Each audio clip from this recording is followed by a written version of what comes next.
Hello, my name is Alexander.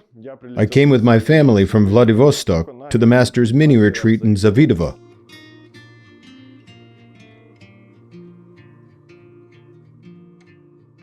I am now 14 years old. I know I don't look much like that, but still. I learned about Kriya Yoga, and the ideas of Master and himself from my mother, who started practicing. For now, I am practicing Kriya Yoga, doing Kriyas, some meditation. Of course, you'll ask how I know all this when Master won't let anyone under 18 in. I'll just answer. I learned that from my mom. My mom showed me the technique, the exercises. And since the September retreat, I've been doing them and practicing them until now. I recently found out that tomorrow I get to record a video with Master and ask him a couple of questions. To be honest, I'm a bit excited and happy at the moment. Because the first time I approached him with questions, it was quite scary and awkward. But I hope that fear will be gone tomorrow. I'd like to ask you a couple questions. I'll probably start with the most important one. Specifically, I'd like to ask you how Kriya Yoga might affect an adolescent, say 14 or 15 years old, when he begins to practice it. Adolescent, the word speaks for itself. He wants to become adult. Kriya Yoga accelerates the process of growth, including evolutionary growth. He will become much wiser and stronger. Here you are practicing Kriya Yoga, for example, energizing your body with techniques. Look how fit and strong you are. It also shows that you have inner strength that expresses outer strength, for it is the will that makes a man strong. Even the weakest teenager becomes very strong when his will is awakened. He can activate his strength, his psychic energy. What did I notice? I've noticed a major improvement in my concentration. Why? My physical training is better. It was actually by accident that I got the idea to start working out. Either I started watching some series where everyone was all pumped up, had a six-pack, and I was like, oh cool, why don't I give it a go?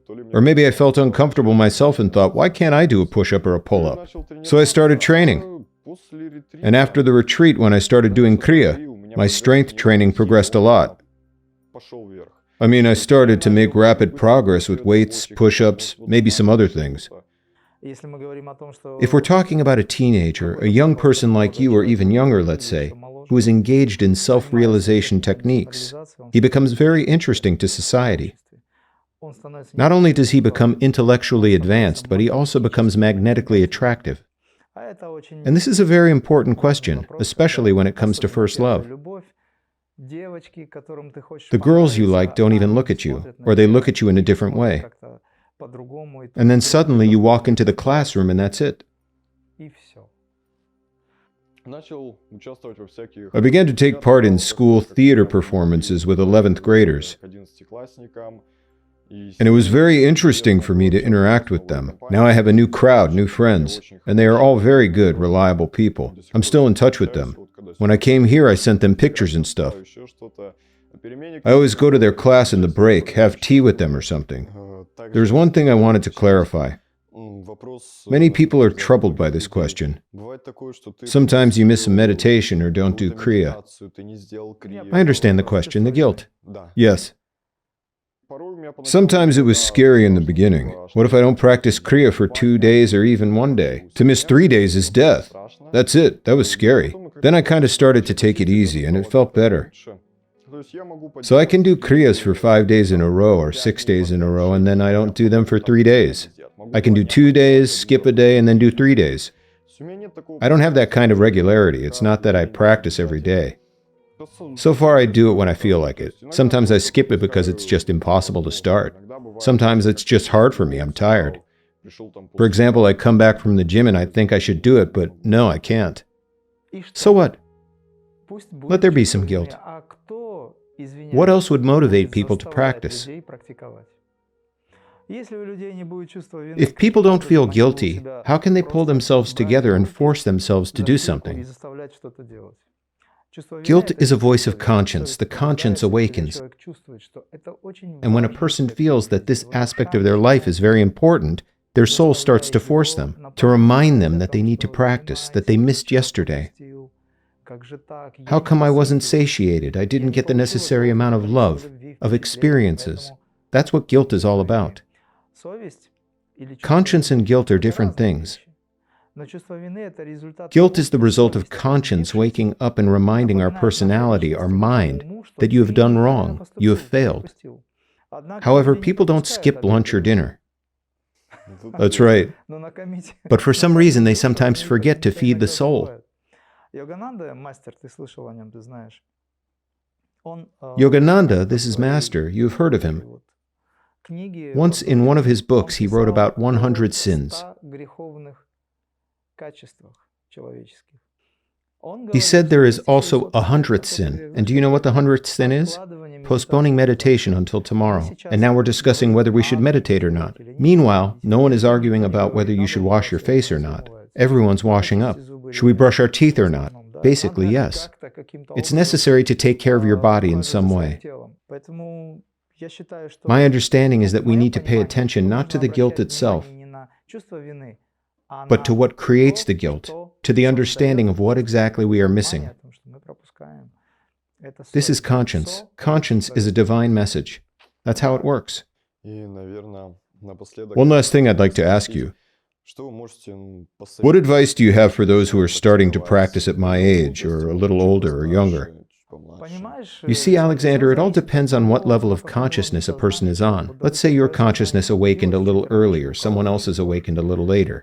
In fact, as a good example to your peers, you can give them guidance without imposing, just by being an example. They'll ask you eventually, "Hey, how did you ever get to the point where you're relaxed? You're a lot of fun." You can mess around, but at the same time, you're something else. We feel that something emanates from you that makes us follow you. For example, I get that a lot, like from my friends at the gym. They come to the exercise machine after me, look at me and say, "Are you on steroids?" Yes, something like that. And you can say, "You know, I've discovered something. There is such a thing, a very important aspect, as a self-development technique. And what is it?" And you sort of share your personal experience in a subtle, non-intrusive way, not paraphrasing other people's words, but just telling them how you feel. I started doing my homework very quickly. I don't get distracted by anything, and I don't do most of my homework at home. How to explain this? It's not just that I don't do it and then I come home and try to avoid it somehow. It's not that. The thing is, if you concentrate, you listen well to the teacher during class.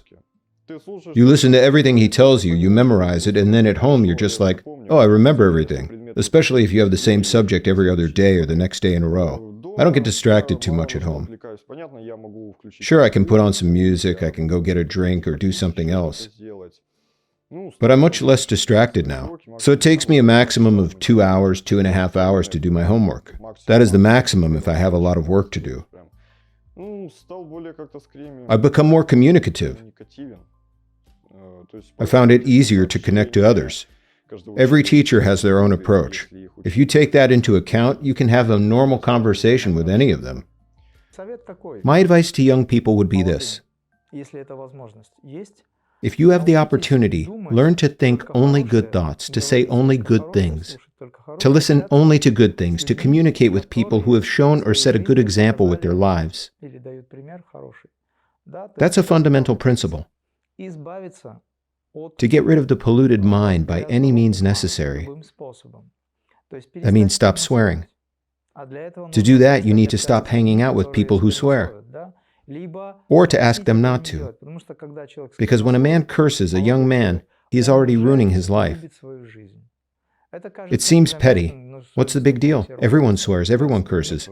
No way, because it damages your aura. A damaged aura allows, and I'm already saying things that you know and understand, It allows negative programs to come in through that shell. Then this young person, this young man, does not understand why this is happening to him. What is happening? He feels uncomfortable and so on. To engage in sports. I'm not talking about Kriya now. Of course, it would be nice if it was Kriya Yoga, but you also do sports. Playing sport means learning to exercise your will, because the will is a manifestation of the spirit. If a future man or a future mother who is now a girl understands or at least thinks about the life that lies ahead of them, so for them not to be afraid of this life, they have to do something about it here and now, to engage in creativity. I got a lot better at playing guitar. I've thought about trying to play something else, but I think I'm just going to learn one instrument for now. I improved my playing a lot. I've been given an electric guitar, and it happened by chance. It was just a series of events. We were just going to go look at guitars, but all of a sudden we bought one right away. 1 week later, here it is. I've got it. I play it and I learn it really fast. I don't go to music school. I just practice with a tutor. That way I'm making progress too. Even if someone can't sing, just start singing. Do you know how to sing? I'm learning, along with playing guitar. Yes, you play the guitar so you have an ear. Let's pretend that we both don't have an ear. Let's say so. But I do have a feeling of joy. Don't I have the right to sing? Sure you have. I start singing and that's it. Even if it's not quite in tune, but still. Out of tune or off key. But still I sing and I'm joyful. I cultivate the feeling of joy. To stop being afraid of anything. To stop being afraid means to gain confidence. And we can gain confidence through knowledge. Reading books is a must. Instead of spending hours in front of a screen, read books whenever possible. Unfortunately, I don't have that option. I'm short on time. Maybe some audiobooks? To read, so that your neurons can read as well as listen.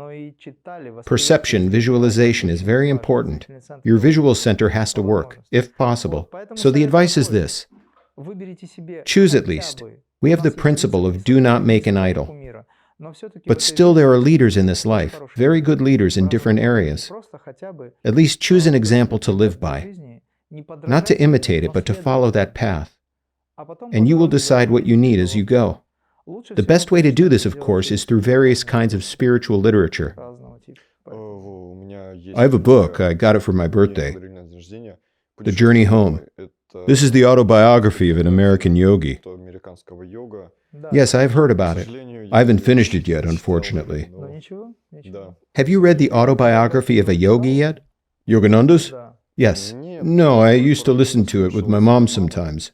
She sometimes plays it when she's doing something in the kitchen. Finish the previous book and then read the autobiography. Then it will be quite a journey. Because of course the experience of the Westerner is also important for Westerners. But that's not the point. Why am I highlighting the book Autobiography of a Yogi? Still, I am in favor of people who read this kind of literature, reading the literature of realized masters. There are books written by realized masters. Yogananda is one of them. Sathya Sai Baba's books. It's not a realized master. He is a special separate phenomenon above everyone else. But his statements are so simple and reach the very bottom of the soul. I'm really glad you are who you are. I'm very glad to see you. I'm glad you're not wasting your time at your age. For example, I was into music at that age. I did martial arts, of course, and learned everything that was possible at that time. We didn't have the internet. I've always been interested in living a creative life, but I've also piddled around a bit. So my advice to you is to keep on playing around, within the bounds of decency, of course. Okay. All the best. In conclusion, I want to say that Kriya is a very cool thing. Why does Kriya provide mindfulness? When you do any Kriya, you focus on that movement. For example, bodybuilders do that too, bend their arms. But some do it unconsciously, they just bend their arms over and over and that's it. What Kriya gives you is that you feel your body, you feel your muscles. You understand how your muscles work, what hurts, what doesn't hurt. It helps you be more conscious, more focused. It often puts you in a happy mood. I mean, you wake up sad, you do it and you feel happier, better. Helps you recover from illness or whatever. Yes, it can be hard to do them when you're sick, but if you do, you may already feel better. They help you grow creatively. They give you new directions. They help you make new friends, new connections. They somehow move you forward, give you more opportunities for self-fulfillment. Either way, give it a try. This is cool. The key is to just get started and then look at the result.